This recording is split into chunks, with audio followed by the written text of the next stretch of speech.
Got him out there ready.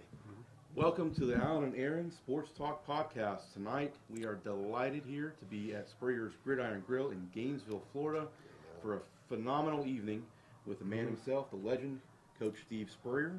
We want to thank Coach for being here with us this evening here. Coach, how are you doing tonight? Well, thank you, Aaron, Alan. Appreciate you guys coming up from Lakeland, Tampa area, and so forth.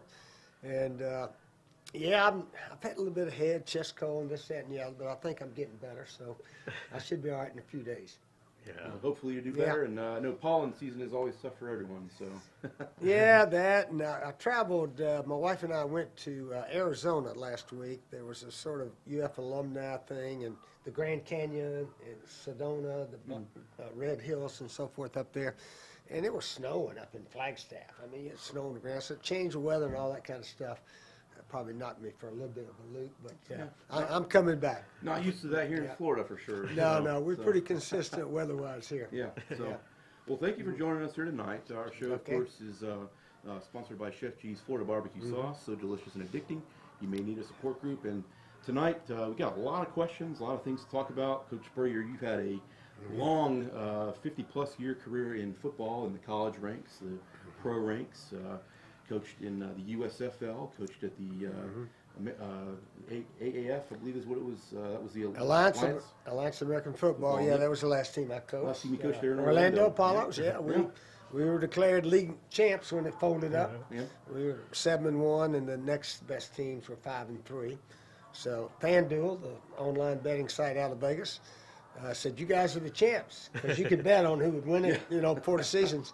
And they didn't want to give everybody the money back, so we were the champs.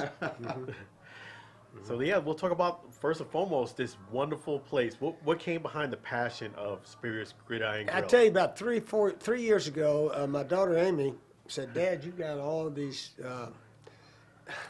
memorabilia, keys to the cities, plaques, Coach of the Year, championship balls, all that kind of stuff, and you need a restaurant to put it in."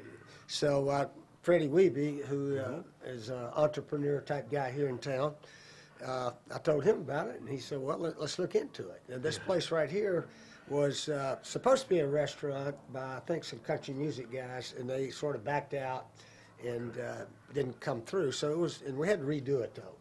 And he went and researched restaurants with sports names on it that make it. 80, 90% don't make it. But the ones that are successful, we tried to follow that plan. Mike Shanahan's got a real good one out in Denver. So anyway, he put the plan together, and I come down 2 or 3 days a week when I'm in town. And the food's really good, service excellent. Our chef, our bartenders, our servers, as you can see, it's packed just about every night. So good food, good service, good location. We got all those things going. This is definitely something to be proud of. I know Freddie took us on a tour prior to coming in here, and wow, this is it's a first-class restaurant. Yeah. It really is. It's first class. It's not overboard or not. It's not a campus. One time somebody said, "You're going to build it next to campus, aren't you?" And I said, "No. Students. It's not a beer joint. It's a restaurant for really older people and so forth." But yeah, it's like a museum walking in here. You have just about your whole life here. When you walk in here, do you sometimes look at it like, wow, this is something that I never thought would imagine, but now it's here? Yeah, I like to go back and relive some memories. I tell you, one of my favorite little sections over there is the high school section. Okay. You guys didn't talk about high school. Yeah. Man, I was fortunate to be really all-state in football, basketball, and baseball. Yeah. In baseball, we won the state championship 2 years in a row. Yeah. In Tennessee, there was no classification back then. And we beat a couple teams out of Memphis, one in Nashville and then one in Memphis. And we're way over in Johnson City in the northeast corner. But for some reason, our baseball teams, we just couldn't lose. 5-4, 2-1, 10-9, something would happen that we'd find a way to win.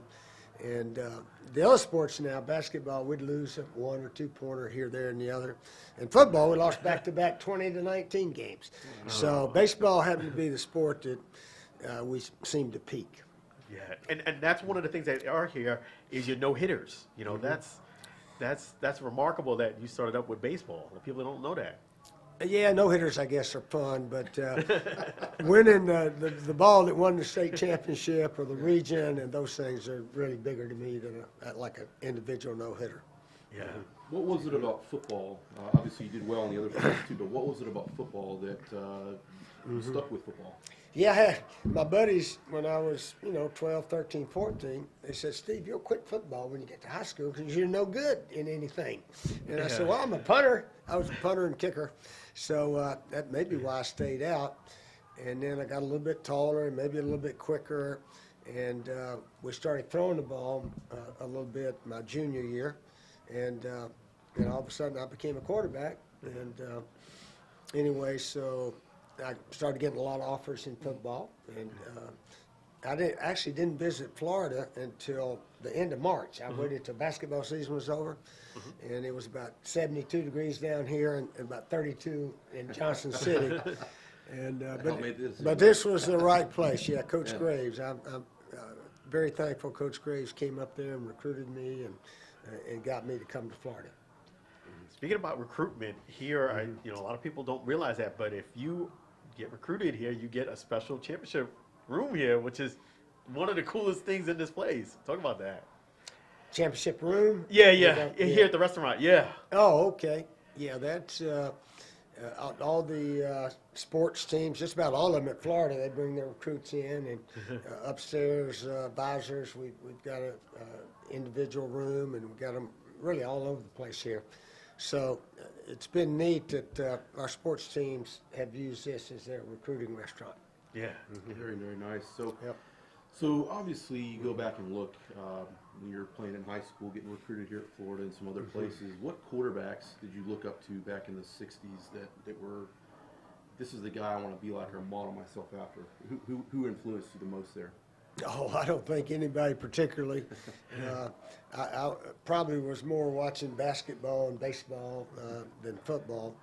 But let's see, who did I sort of like back in those days?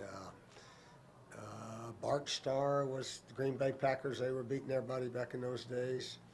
That's a good one. Yeah. But yeah, Johnny Unitas. Johnny Yeah, Unitas. Johnny U was a good one. Can't go wrong with that.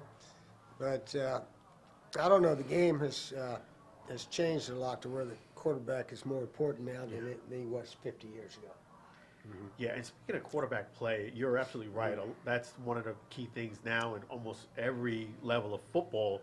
What can a quarterback do mentally to keep them ready when a game is coming up, whether they're playing or just getting ready to play? Well, hopefully the coach has got his players in a mindset that they're going to prepare every week, pretty much the same way, and play your best. I remember when I was coaching here, people say you can't get fired up but about 2 or 3 games a year. Yeah. And I said, wait a minute, you only play 10 or 11 all year. I mean, 11 days you play football out of 365. If you can't get ready 11 days, then something's wrong with you mentally. Right. So if you have a good win, you sort of put it behind you. If something happens, you lose, you put it behind and try to move on to the next game. Danny Werfel heard me say many a time, the most important game of your life, you know what it is? No, what's that? The next game. The next game. Next game. Yeah. The ones behind us, you learn from true. the best you can. Go on to the next one. Yeah. Yeah. Most important game. Yeah. So to kind of follow up to the previous question about who influenced you the most as a quarterback, you got into coaching after your NFL career ended. You came back to Florida, quarterback coach. Did you see yourself back in the late 70s, early 80s, first of all, coming back to Florida and becoming what you ended up being?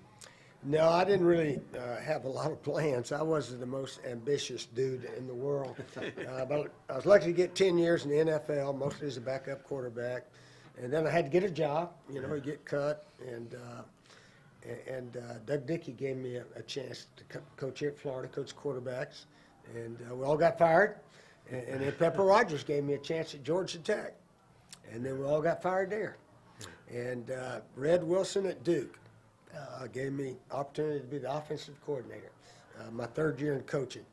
So that was a tremendous break, and I'm always thankful to all those coaches that gave me an opportunity.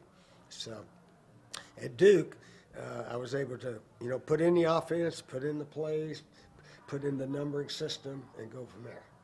Yeah. And speaking of Coach Dickey, he's actually in the house. Yeah, he's up there. He's I got here. to get up there in a few minutes. Yeah. And speaking of him, what is some of the biggest lessons you learned from Coach? I know he gave you the big shot, but what are some of the big lessons you learned from him? I was only with him for about 9 months. But Coach Dickey was an excellent coach, excellent athletic director, wonderful guy. He can still hit his golf ball pretty well, too. Yeah. But, yeah, we didn't do that very well that year. So I think we were 4-7. And I don't know what you learn when you're 4-7, except don't do it. But Coach is a heck of a guy. He had won the SEC at Tennessee, lost a couple heartbreakers to Georgia, or else he would have won the first SEC here at Florida. Right. Oh, wow. Yeah. So you mentioned the game of college football. It's really changed even in the last 5 years. NIL is now a big thing. For those of you who don't know, that's name, image, and likeness.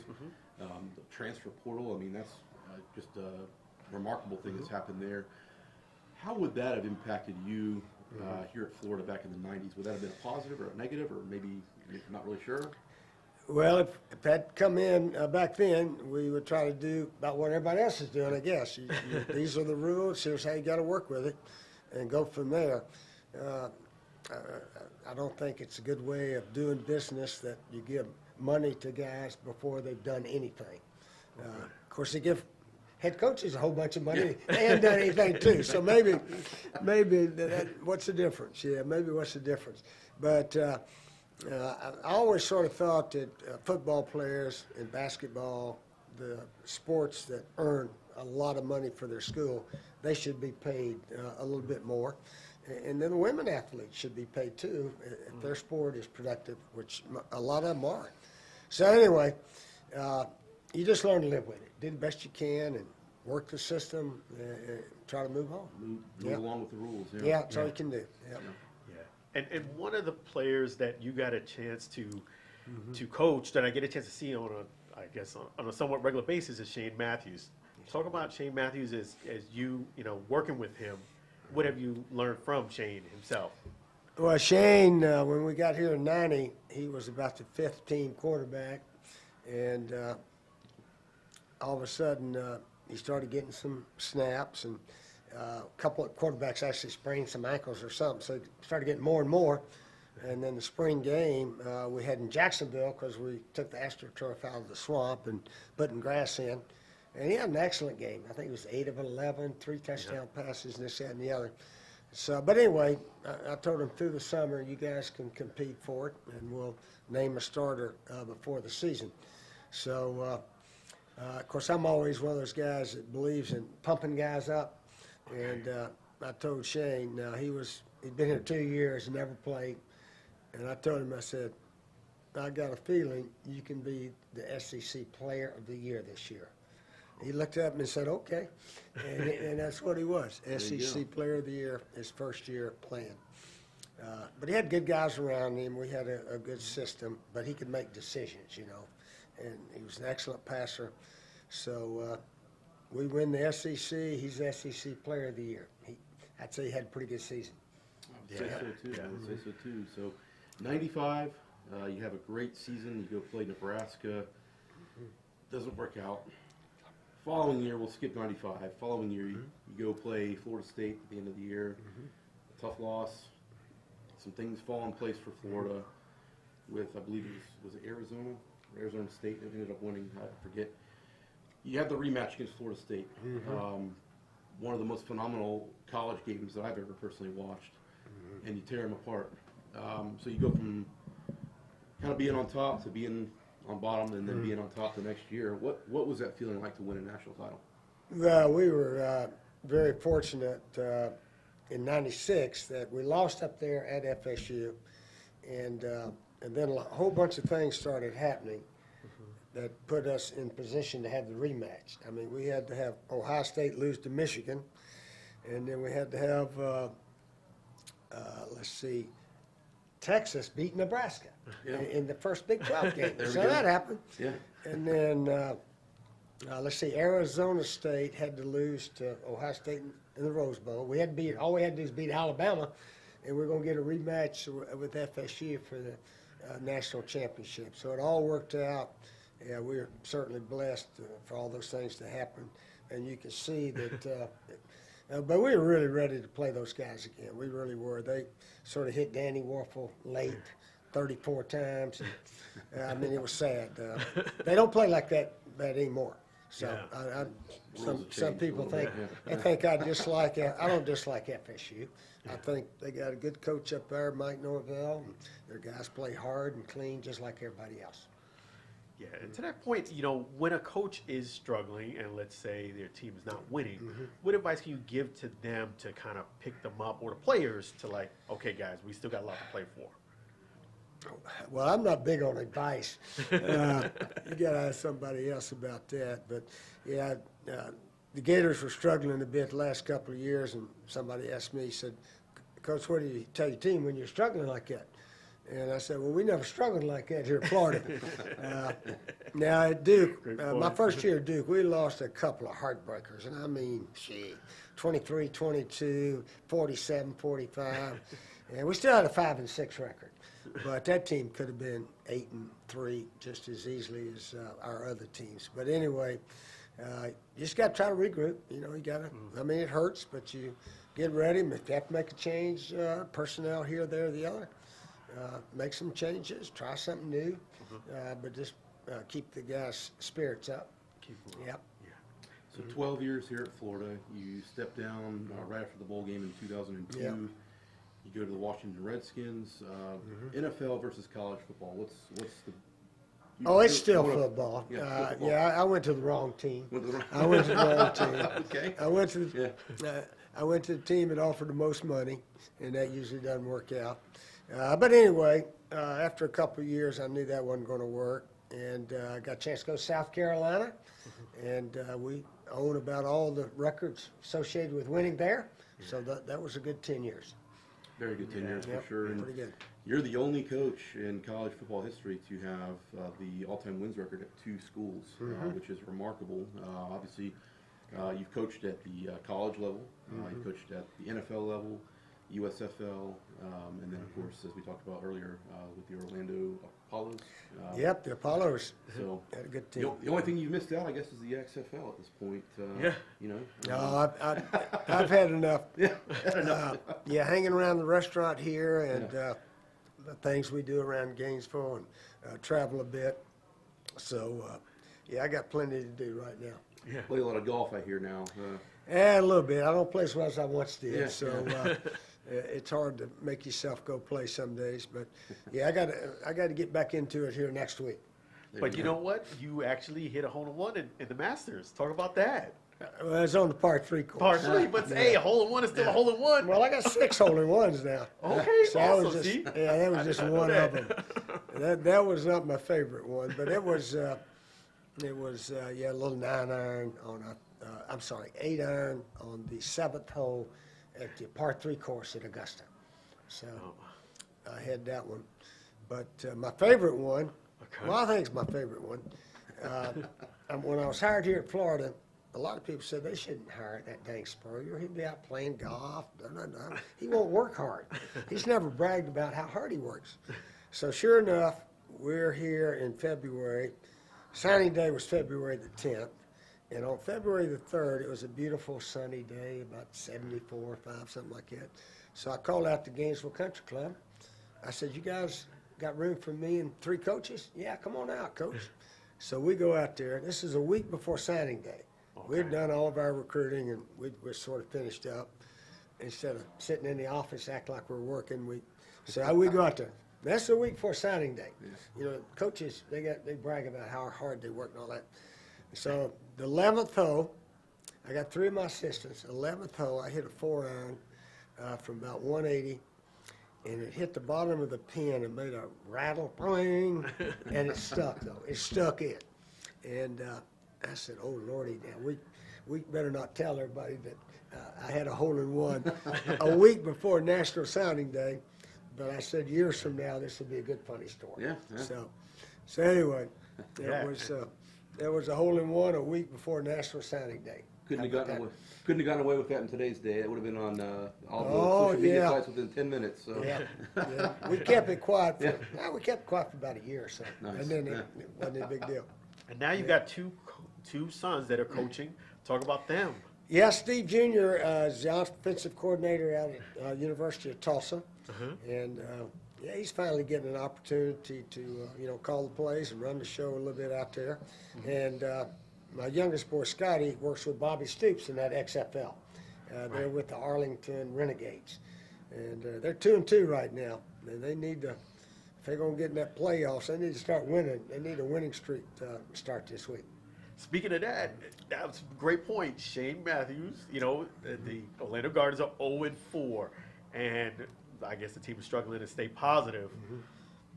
What are your thoughts about the XFL first and foremost? Oh, I love the idea that there's football for so many players and coaches, and I enjoy watching it. Some of these offenses, they're not doing very well, but the defenses all seem to be playing well. And, the players play real hard. They're trying to hopefully get another shot at the NFL, make a team there. So I'm glad the Rock Johnson, started this league. I think it's good. And then that USFL's going to start back in April. They're going to play this year. So there's a lot of football out there now, a lot of it. And then the Arena League is actually returning, I believe, next year. So, so obviously we're in the midst of Florida Gators nation here. Struggled the last few years. Patience, change. What is the message to the Gator Nation at this point? They need to talk to Billy Napier about the message. I'm strictly a spectator. Yep.